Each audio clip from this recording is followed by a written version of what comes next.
The deck is not leaking. The problem is around the sliding doors, water's coming in and staining the carpet.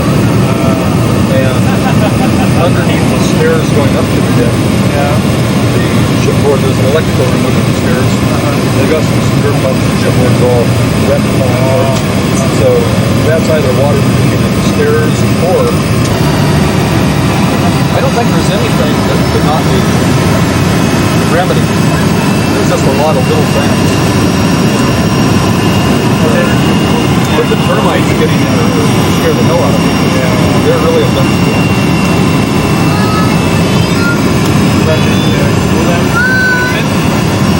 I suggested breaking in and looking because they're, you know where the round spiral stairs at it? Yeah. The blue lamp goes along the path under the kitchen sink sort of is damaging.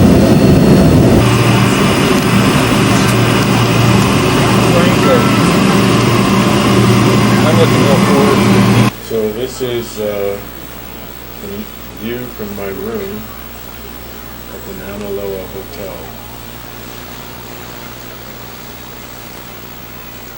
This is Hilo.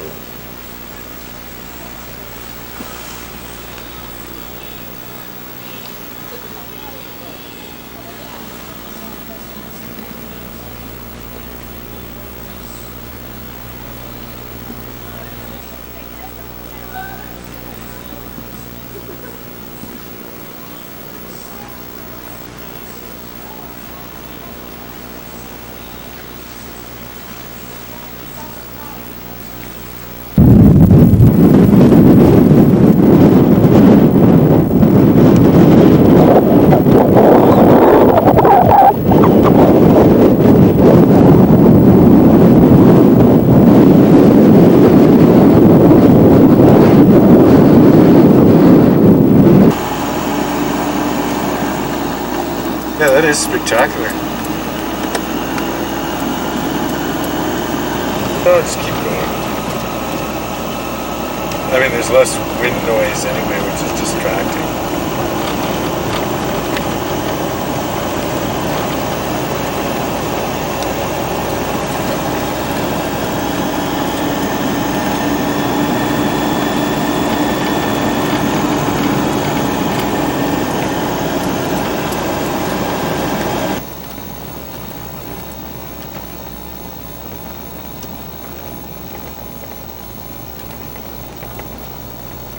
Just looking out over a sea of, I guess, cloud, eh?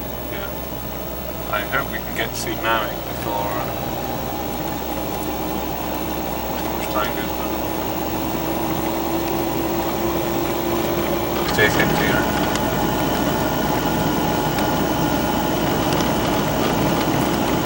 I mean, you can video the summit again tomorrow morning, I'm sure. This kind of looks eerie.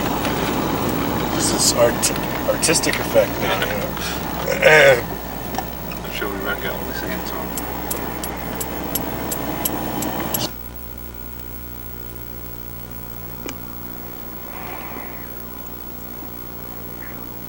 So that's JCMT in the background, and yeah. What's the little smaller one? That's CSO in the front one, so that's our competitor. That's the 10 meter.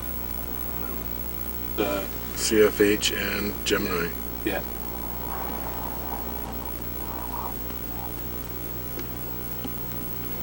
Buildings looks roughly the same, so yeah, they are roughly. One's got an 8 meter telescope and one's got a 4 meter telescope. Yeah.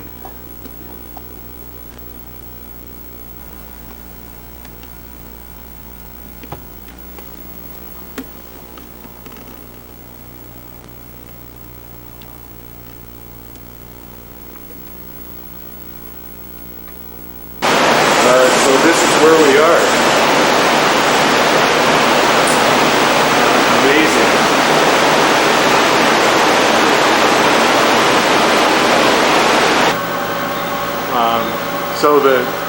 Okay, of course here we have the antenna, and these were these specially designed joints so that you can easily predict the behavior of the panels, I guess. That's right. That's really neat. And then just sort of coming down here, this join distinguishes the carousel, which is the outer part, from what? What do you call this part? We call that part the antenna. Okay, the antenna.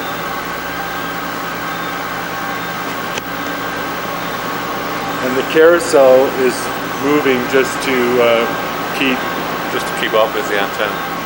Yeah, I mean, because there's only one hole in the wall. That's right. Yeah. Just like an optical telescope. Yeah. Exactly the same.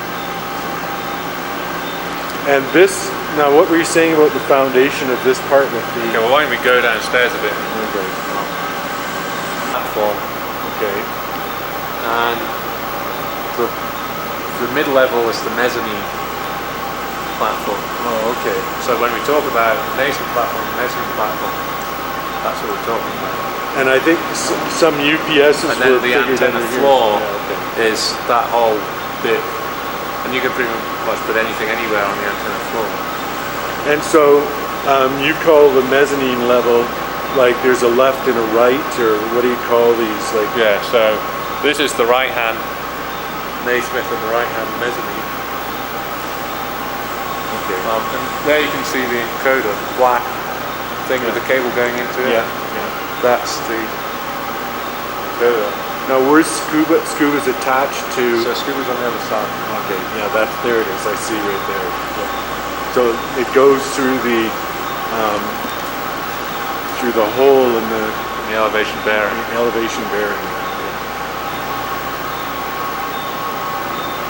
I don't know. Would you say this temperature that we're at right now is sort of typical?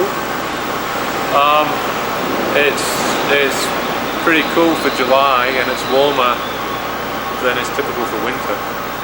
So usually it's sub-zero in the winter.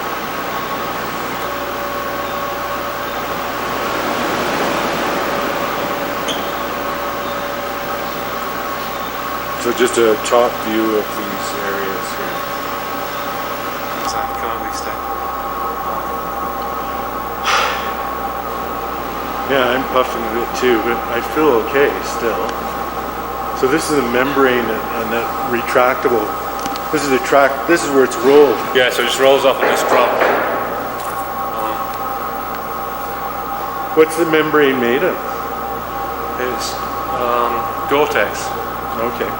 And it's got PTFE coating on it. So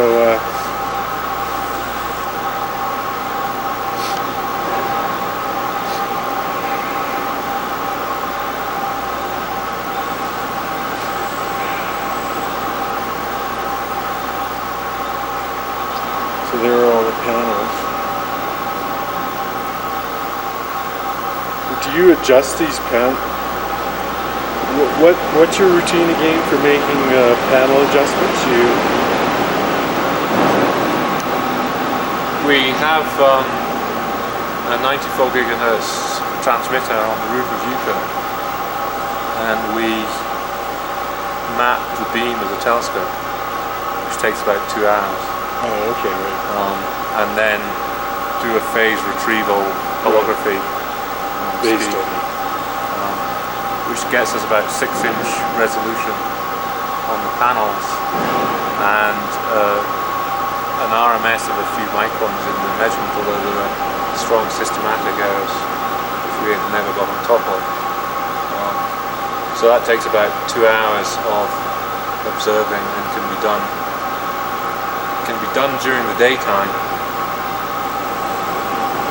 to get the small scale structure. It needs to be done at night time.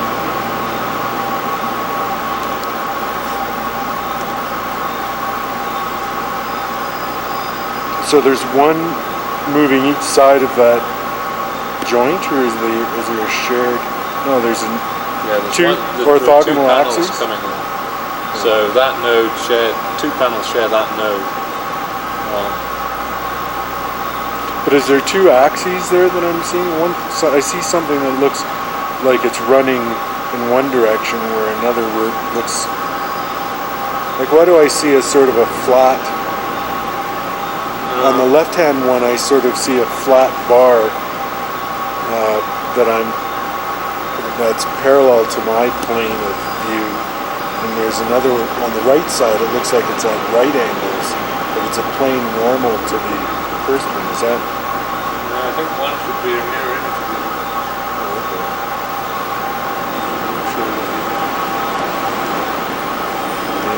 Okay. I mean, this is it, right? Yeah. So all of the control electronics are down on the mezzanine platform, and there's just a bundle of coax cables that come up through these cable runs up to the tetrapod legs. So you can see the sort of yellowish thing. So there's, I don't know, half of about a dozen coax cables. I don't know how many. And then the yellow cylinders you can see are the link vibrators. So there are 4 of those, 2 for each axis working in opposition to each other. And then you can see the sort of split. That whole lower half of the unit is on this XYZ translation stage. I don't really see that. Is that sort of, I see sort of a, I don't know if that's, it's so shiny I can't tell whether. If you see the yellow cylinders, and then there's about 2 inches of aluminium. Left, I see. Above it there's like 2 inches of aluminium. Yes. And then there's like the black gap, and then there's more aluminium. Yes. Well, that's the bit where the bottom half can translate compared to the top half. Okay. So that's fairly massive. Yeah, it is fairly massive. So that's why I can't really, I mean, it's response time. I mean, it's amazing that it has a response time that it does. This again is I think the most sophisticated chopping secondary on the mountain. And this thing is more sophisticated than Keck's chopping secondary. So, you know. That is impressive. I mean, we're talking about moving that with those accuracies in those time scales. That's I don't know, I'd maybe like to scale that up to see what that's equivalent to, but it might be equivalent to stopping a train or something. Yeah. The only failing with this secondary mirror system is that the function generation is naively simple compared to the sort of observing schemes that people now want to use. But when it was designed, the observing scheme was chop in azimuth, right, or don't bother. But I mean, the basic, like you say, the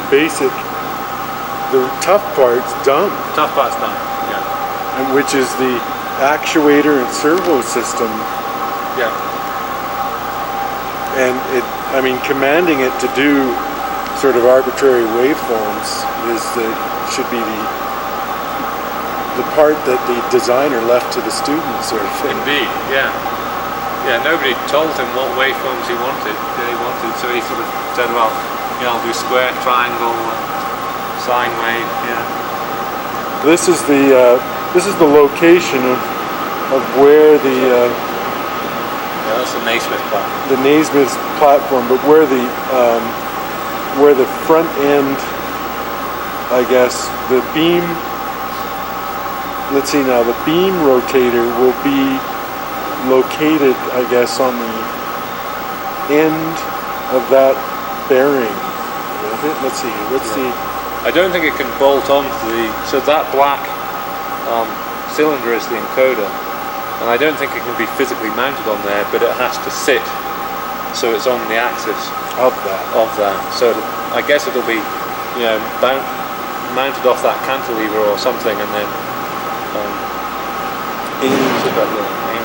aimed at that, and then that. So that's an optical bench right there, essentially. Yeah. And then what will happen is then the front end receivers will be in there, and then the IF system will come off of it and down to the IF racks, which will be located in the mezzanine, which is down 1 floor. Probably the cabling would be through holes in that platform, I guess. Yeah, you can do pretty much anything you like, I think. Ian Payne might correct me, but what that looks like an area of about, 12 by 12 or something like that, or maybe bigger. Yeah, something like that.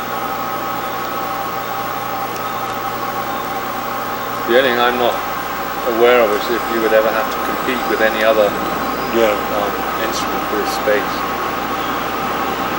Back in. Yeah, all the JFETs and stuff. You know, all the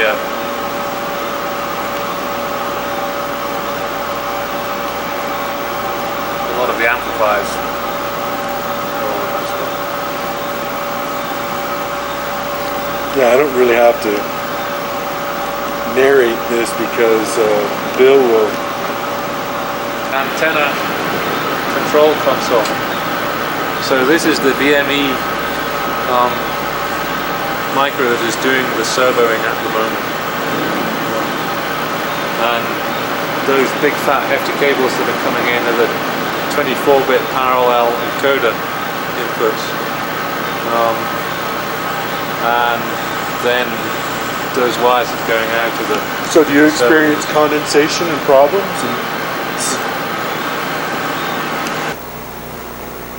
So actually, there's quite a reasonable size of the room. I don't know. What is the size of this room? 8 by 12? 12, something like that.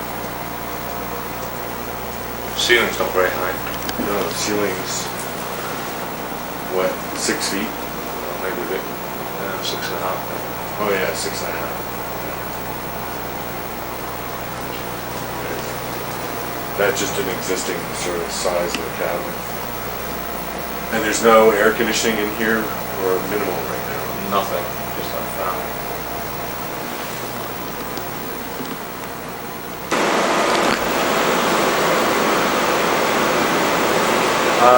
So where's the start and the end? I guess then cables come through the floor here, and then this takes up slack.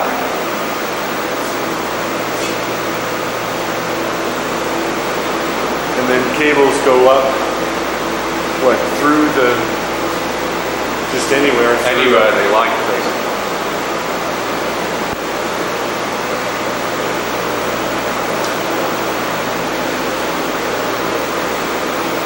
But the RF or IF type cables would be along here probably. No, there are no IF cables in here because we don't bring IF down. No, I mean... But they would be, the new ones. Yeah, the new one, well, the baseband digitized fiber signals would come likely through here. Probably, yeah. And what about SMU control and control lines and things like that? How do they come through? I guess that would probably come through here as well. Like to the DAS, how do signals from the... Well, the DAS is up on the carousel. So that's a different situation. Different route.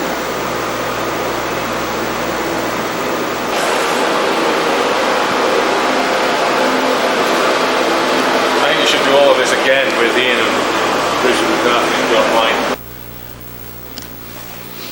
But this is where you could bring faulty correlated modules and work on them. Mm-hmm. So I mean, you have various pieces of. This is where you repair stuff on the site. On site is where we repair stuff. There's also an electronics shop, which I'll show you as well. Oh, okay. So this is more oriented towards receivers than. Yeah, I mean it's a bit. I mean, that looks like what's that? Signal generator. Just sort of locking them. Old junk. Scopes.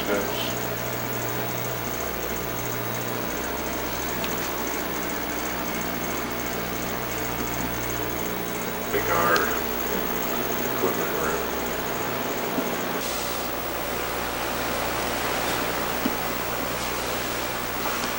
So you know, drill, bandsaw, milling machine. 3 dry bogies and the rest of them just take away. Sounds pretty windy outside. Once yeah, so just some of the type of instruments they have here. But they've got more down at the site. I mean, down at Down in Hilo.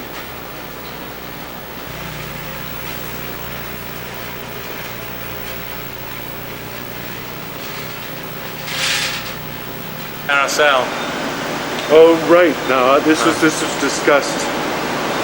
Nominally these are connected, but this is a sort of a connection point where you could break them. Yeah. So you can't rotate more than plus minus 9 degrees with this thing connected. The carousel from the antenna. Yeah. So if you have something like in the case of the DAS, which is mounted on the carousel and wants to communicate with something in the antenna, it comes through here. Is that right? Yeah, in practice, these are VIF cables. Right. So from the receivers to the DAS, these are them, and they come over this link. What are we looking at here? The samplers? I really have no idea, but yes, I think ABC modules, whatever the ABC modules are.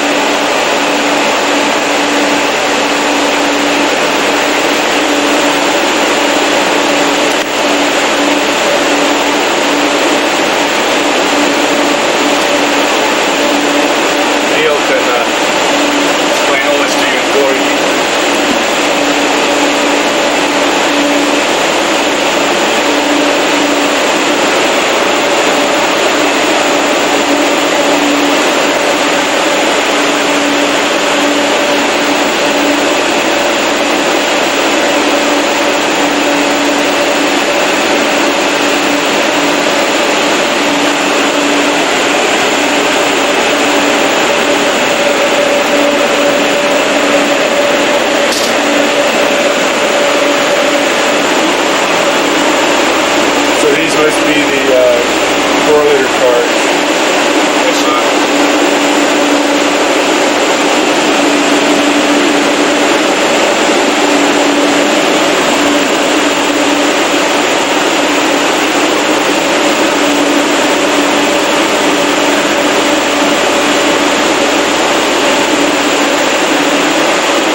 output air temperature there seems quite cool, probably, I don't know, 10 C. I want to get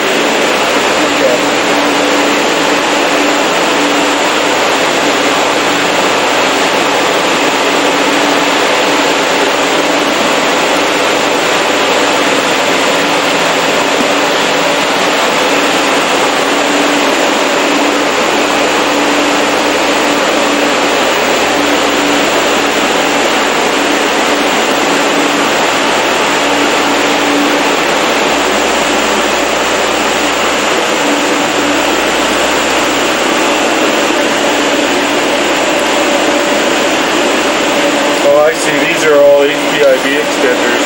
Yeah.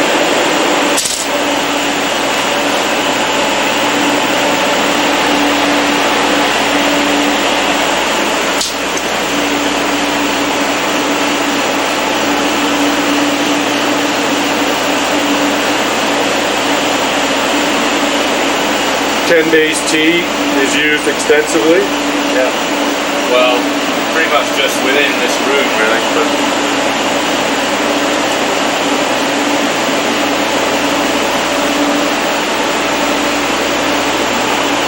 so is this the backs that?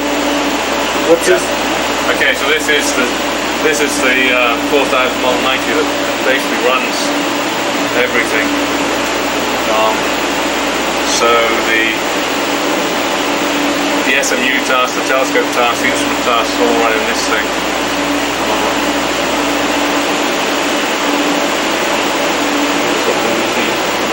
there's an axle down here. Yeah, that's some data reduction machine.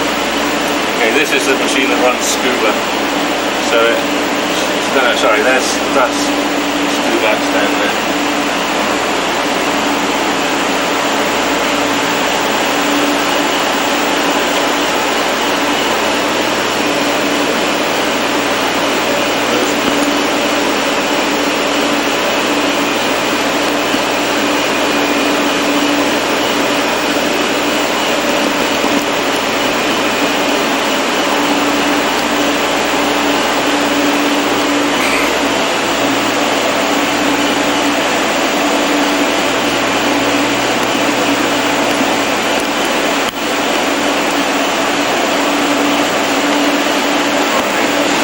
Past those doors and look in the back if you want. No, that's okay. I just wanted to get an idea of clearances. But there's about 2 feet here, I think.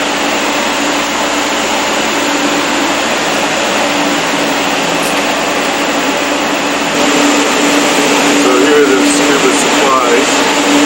That's not scuba. I mean, that's scuba. Glass. Just looking at the ratings here.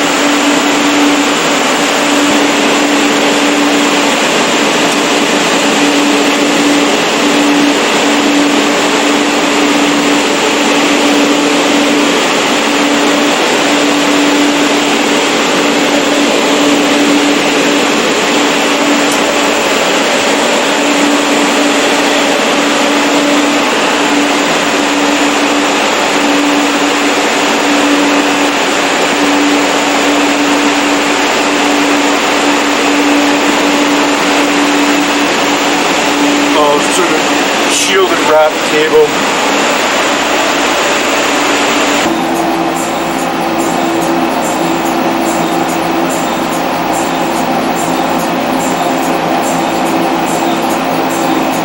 Yeah, amazing, eh?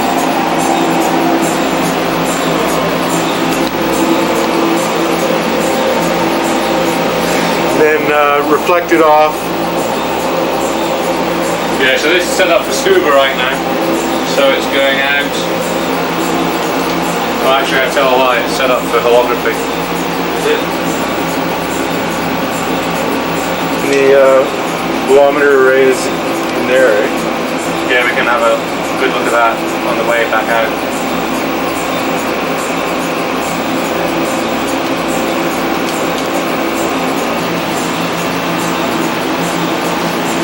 Done. And as well in this axis as well. Yeah.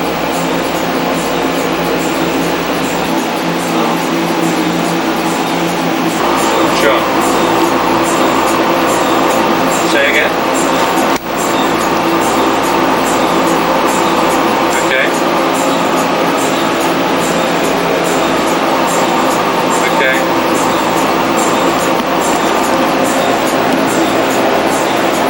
I think he must have completely forgotten about that because he's up at the summit of Mauna Kea.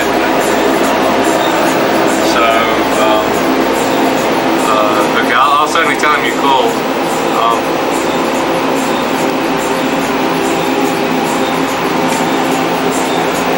Okay, I don't think he was planning to come down, so I think he must have forgotten about it. But I'll try and get a message to him. Okay? Okay, bye.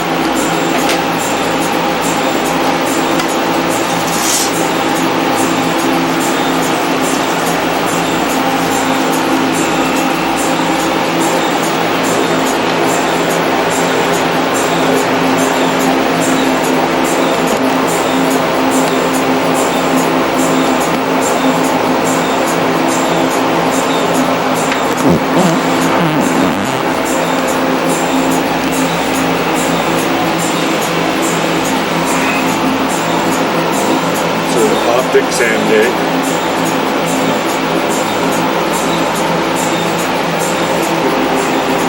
We can be nationalistic occasionally. That's quite interesting.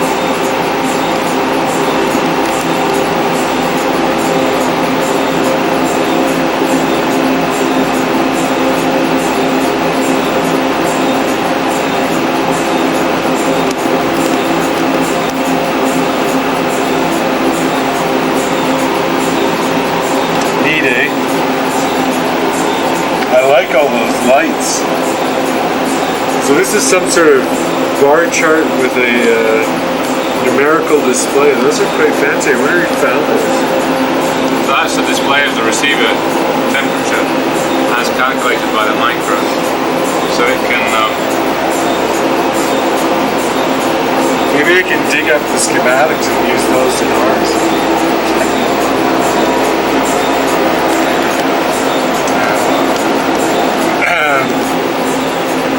Now nowadays... Put in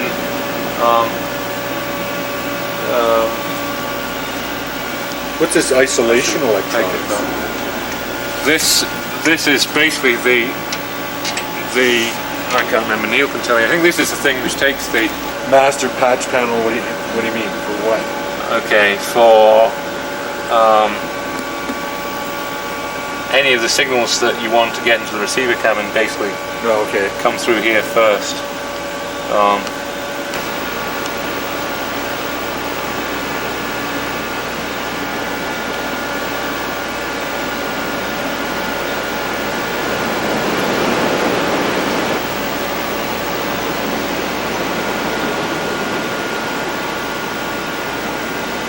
So that window over there is where the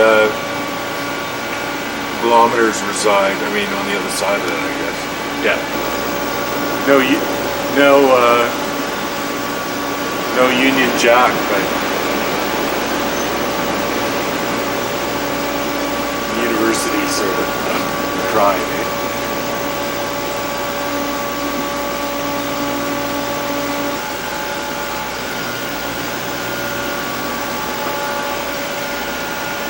I'll just slap a few valves and switches together.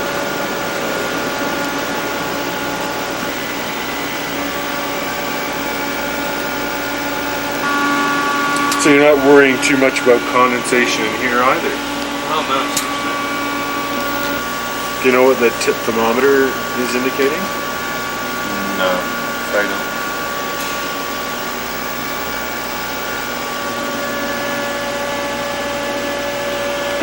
Controller.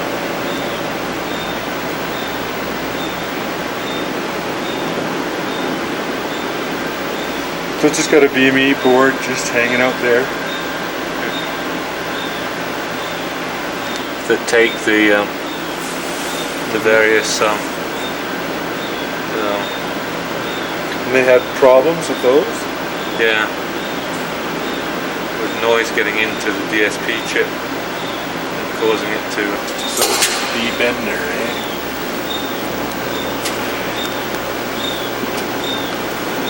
Not that we will need it. The mezzanine. yeah. God, they were talking about putting the correlator on here? Somewhere? Where? Well, when they first started talking about that, this and this weren't here. So I guess they were talking about trying to squeeze it in here somewhere. Yeah.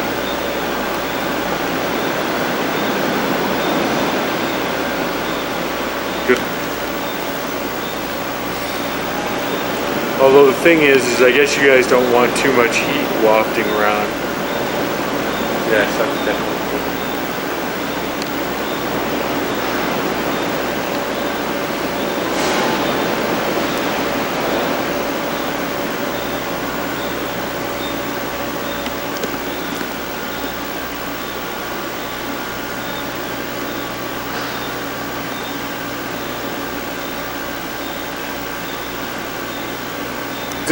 Is this here now? Is it just in preparation or?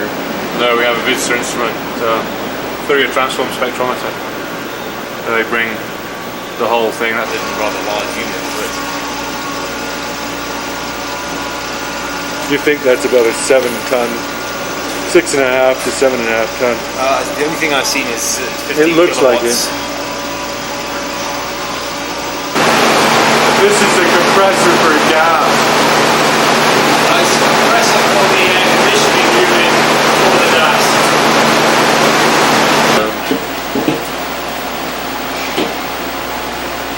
Oh wait, you did it? No, we want to keep the right time thing. Oh, they finally. So what? I mean, what?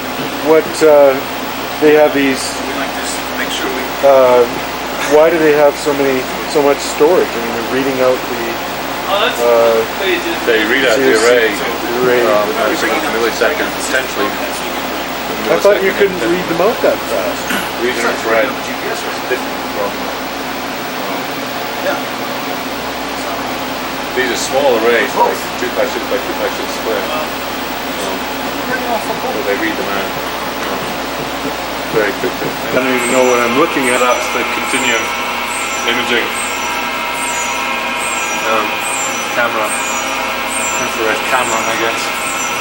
So that's one of the world's most advanced infrared cameras, but it's getting a bit dated now. So there's a turret inside. This is the input support unit. There's a turret inside here, so you can put the beam to any one of these portholes, and then there's a dichroic in there, so that the visible light can go straight down the bottom. So that's the TV guider. So they do optical guiding and then infrared detection. The chip and then successive orders, one above each other. So these are all closed cycle coolers. So they basically log in.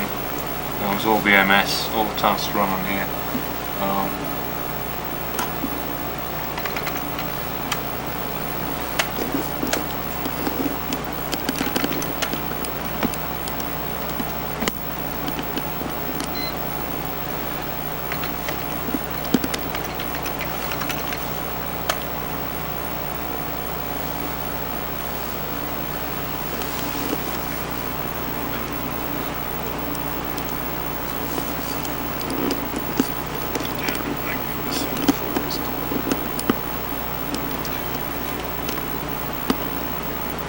I'm just going to check with John that I won't interfere with it. I used to.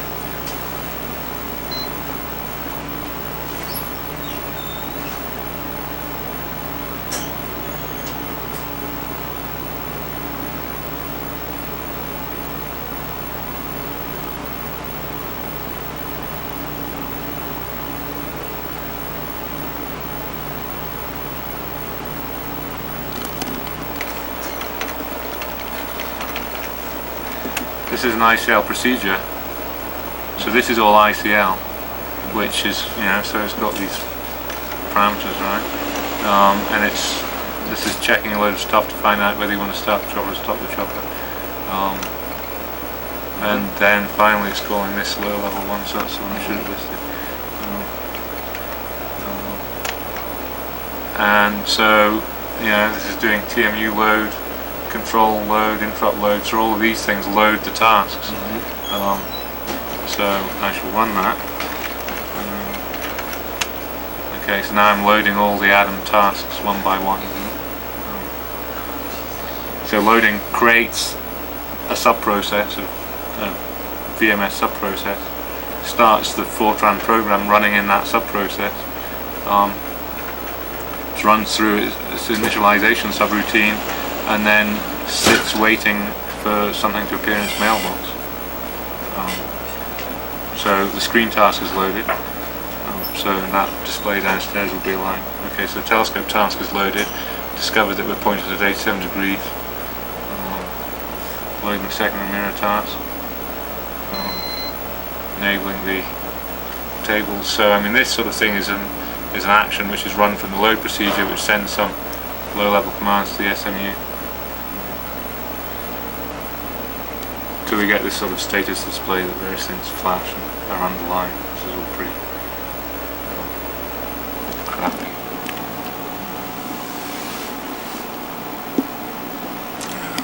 Get very good sort of pictures. It's 961-3756. Hello?